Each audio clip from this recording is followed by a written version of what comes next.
നമുക്കിന്നൊരു egg puffs ഉണ്ടാക്കാം കേട്ടോ. അതും സമൂസ ഷീറ്റ് വെച്ചിട്ടാണ് ഉണ്ടാക്കണത്. സമൂസ ഷീറ്റാണെന്ന് വെച്ചിട്ട് ടേസ്റ്റിൽ മാറ്റമൊന്നുമില്ല കേട്ടോ. ലുക്ക് കണ്ടിട്ട് ഒന്നിനും ജഡ്ജ് ചെയ്യാൻ പാടില്ലല്ലോ. ഞാനിവിടെ 2 സവാളയാണ് കേട്ടോ എടുത്തത്. 4 പപ്സേ ഉണ്ടാക്കുള്ളൂ, അപ്പോൾ അത് മതിയാവും. വെറുതെ ഇങ്ങനെ ഇരുന്നപ്പോൾ കോളേജ് കാലമൊക്കെ ആലോചിച്ചപ്പോൾ പപ്സ് തിന്നാനൊരു പൊതി. എനിക്കാണെങ്കിൽ ഇവിടുത്തെ എണ്ണക്കടികളൊന്നും പുറത്തുനിന്ന് വാങ്ങി കഴിക്കണം അങ്ങനെ പറ്റാറുമില്ല. അപ്പോൾ ഞാൻ വിചാരിച്ച വീട്ടിലുണ്ടാക്കാമെന്ന്. പക്ഷേ അതിന് സമൂസ ഷീറ്റ് മാത്രമേ ഉള്ളൂ. അപ്പോൾ നോക്കിയപ്പോൾ അത് വെച്ച് ഉണ്ടാക്കാമെന്ന്. അപ്പോൾ അവിടെ 2 സവാള എടുത്തു, ഇഞ്ചി വെളുത്തുള്ളി ഒന്ന് ചതച്ച് വെച്ചിട്ടുണ്ട്, കുറച്ച് മല്ലിയില എടുത്തിട്ടുണ്ട്, വേറെ ഒന്നും എടുക്കണില്ല കേട്ടോ. പാനിലേക്ക് കുറച്ച് ഓയിൽ ഒഴിച്ച് കൊടുക്കാം. ഓയിലൊന്ന് ചെറുതായിട്ട് ചൂടായി കഴിഞ്ഞാൽ ചെറുതായിട്ട് നൈസായിട്ട് അരിഞ്ഞ് വെച്ചിട്ടുള്ള സവാള ഇട്ട് കൊടുത്ത് നന്നായിട്ടൊന്ന് സോട്ട് ചെയ്ത് കൊടുക്കാം. നന്നായിട്ടൊന്ന് വഴണ്ട് വന്നിട്ടുണ്ടെങ്കിൽ കുറച്ചും കൂടി നല്ല ടേസ്റ്റ് ഉണ്ടാവും. അതിലേക്ക് ആവശ്യത്തിനുള്ള ഉപ്പ് ഇട്ട് കൊടുക്കാം. ഇഞ്ചി വെളുത്തുള്ളി ചതച്ച് വെച്ചത് ഇട്ട് കൊടുക്കാം. അതെല്ലാം കൂടി നന്നായിട്ടൊന്ന് സോട്ട് ചെയ്ത് വരുമ്പോൾ കുറച്ച് കാശ്മീരി ചില്ലി, ഞാൻ ഒരുപാട് എരിവൊന്നും എടുക്കണില്ല, കുറച്ച് കാശ്മീരി ചില്ലിയും കുറച്ച് ഗരം മസാലയും മാത്രമേ ഇടുന്നുള്ളൂ കേട്ടോ.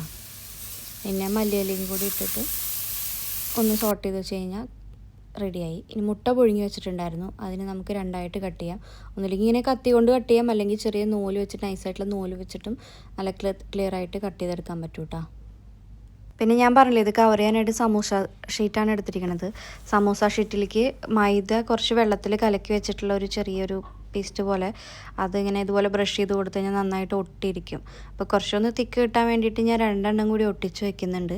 ഇങ്ങനെ ഒട്ടിച്ച് വെച്ച് കഴിഞ്ഞാൽ കുറച്ചും കൂടി പൊട്ടിപ്പോവാതെയൊക്കെ ഇരിക്കുമല്ലോ. അപ്പോൾ നീളത്തിൽ വെച്ചാൽ മാത്രം 2 എണ്ണം വെച്ചു. ഇങ്ങനെ ഹൊറിസോണ്ടലായി വെച്ചാൽ ഞാൻ ഒരെണ്ണേ വെച്ചിട്ടുള്ളൂ, ഒരുപാട് കട്ടിയാവണ്ടെന്ന് വിചാരിച്ചിട്ട് ഒരെണ്ണേ വെച്ചുള്ളൂ. അതിലും ഇതുപോലെ മൈദയും വെള്ളം കൂടി മിക്സ് ആക്കിയിട്ടുള്ള പേസ്റ്റ് ബ്രഷ് ചെയ്ത് കൊടുക്കുന്നുണ്ട്. എന്നിട്ട് നമുക്കൊന്ന് ഒട്ടിച്ച് എടുക്കാം.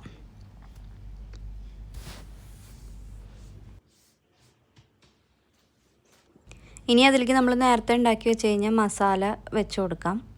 ഒരുപാട് മസാല വെച്ച് കഴിഞ്ഞാൽ എനിക്ക് തോന്നുന്നു അധികം ടേസ്റ്റ് ഉണ്ടാവില്ല എന്ന്. ഇനി നമുക്ക് മുട്ടയിലേക്ക് കുറച്ച് കുരുമുളക് പൊടി ഒന്ന് സ്പ്രെഡ് ചെയ്ത് കൊടുത്തിട്ട് അതും ആ മസാലയുടെ മുകളിലേക്ക് വയ്ക്കാം. ഒരുപാട് മസാല ആയി കഴിഞ്ഞാൽ അധികം ടേസ്റ്റ് ഉണ്ടാവില്ല, ഇങ്ങനെ ഒരു മൈൽഡ് ഇതിൽ നിൽക്കുന്ന. പിന്നെ ഒരുപാട് മസാലകൾ ഇട്ടാലും അധികം ഒരു ഇതായിട്ട് തോന്നില്ല, മസാലക്കുത്ത് പോലെ ഫീൽ ചെയ്യും. അപ്പോൾ ഇത്രയും വെക്കുന്നതായിരിക്കും നല്ലത്. എനിക്ക് കഴിച്ച് നോക്കിയപ്പോൾ അങ്ങനെ തോന്നിയത്. ഇനി അത് ഇതുപോലെ മൈദയും വെള്ളം കൂടി മിക്സ് ആക്കിയിട്ടുള്ള പേസ്റ്റ് വെച്ചിട്ട് ഇങ്ങനെ ഒട്ടിച്ചു കൊടുക്കാം. എന്നിട്ടൊരു ഷേപ്പാക്കി എടുക്കാം. മൈദയും വെള്ളം കൂടി മിക്സ് ആക്കുമ്പോൾ ഒരുപാട് വെള്ളമായി പോകണ്ട, കുറച്ചൊന്ന് തിക്കായിട്ട് ഇരുന്നോട്ടെ. അങ്ങനെയാണെങ്കിൽ നല്ലപോലെ ഒട്ടി നിൽക്കും. അങ്ങനെ ഇതാ നമ്മുടെ സമൂസ ഷീറ്റ് വെച്ചിട്ട് നമ്മൾ ഒട്ടിച്ചെടുത്ത് ഒരു ഷേപ്പാക്കി എടുത്തിട്ടുണ്ട് കേട്ടോ. ഷേപ്പിലൊന്നുമല്ല കാര്യം, ടേസ്റ്റിലാണ്. അപ്പോൾ അതുകൊണ്ട് സമൂസ ഷീറ്റ് കൊണ്ട് ഉണ്ടാക്കിയത് സക്സസ്ഫുള്ളാണ് കേട്ടോ.